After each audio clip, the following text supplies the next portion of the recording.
Hello guys, hope you are doing fine. So today we will be discussing on content delivery network. In short, we call it as an CDN. And what is a CDN? CDN is basically a third party service. And this third party service actually acts like a cache server. So you can say the cluster or a cluster of caching server are there, and which is kind of a third party service which actually improves or impacts on your latency and helps you to keep your static content. Now this is another important term which comes here, and we need to understand this. So static content means in general you can assume those contents who doesn't change with time. For an example, you have a video, right? So Netflix video, if you take an example of a movie, that is not going to change, the content of that movie is not going to change. So this media content is a static content. You can think like images is kind of a static content, and some JS file also, you can get JavaScript files, you can keep it as a static content. Now these static content you can keep over here in this cache server, which is kind of a cluster of servers, and they are a third party service who comes into the picture because they want to facilitate and facilitate improving your latency. Now the question is how we are doing that. So it's as we understood, like it's a hosting server which is nearer to user, because if it is not nearer to user, it is not going to help you improving your latencies, right? So we will draw something and see like how these things goes on. Suppose your server, cache server or CDN server stays over here, and being an user you are here. So you can access these things much faster, right? Much faster. For an example, you are accessing it in 1 sec. Now if you are having a different geographic location, that means if you are in a different region, then from here if you want to access, say for example it take 3 seconds of time, and if you are far away from that server, then if you want to access it, it normally take 5 seconds. So if you consider these three regions, region 1, region 2, region 3, then to make the process faster, you have to keep more servers nearer to user, right?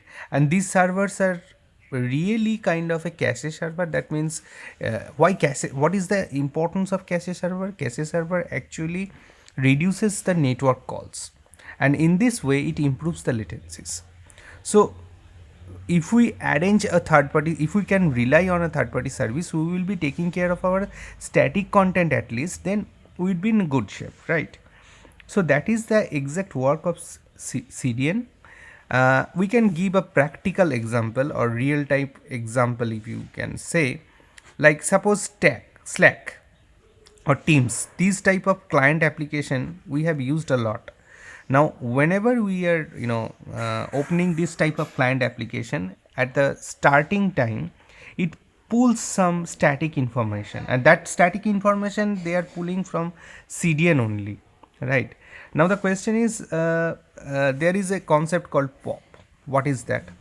That is like points of presence. Means what? Means a presence of CDN clusters is normally termed as POP. For some data, there are multiple POPs. For an example, you are a Netflix users and your data has been kept in multiple regions. So your data is there in multiple POPs of CDN. So you can say like the presence of clusters. I mean, each POP contains a number of caching servers or cluster of caching servers. Okay, now come into the next topic of CDN, which is very important, when to use CDN and when not to use CDN. So the applications which entirely localized website, Suppose your application data entirely depends on one region, and you know, like, you don't need any other region. Suppose it is basically targeting Indian customers.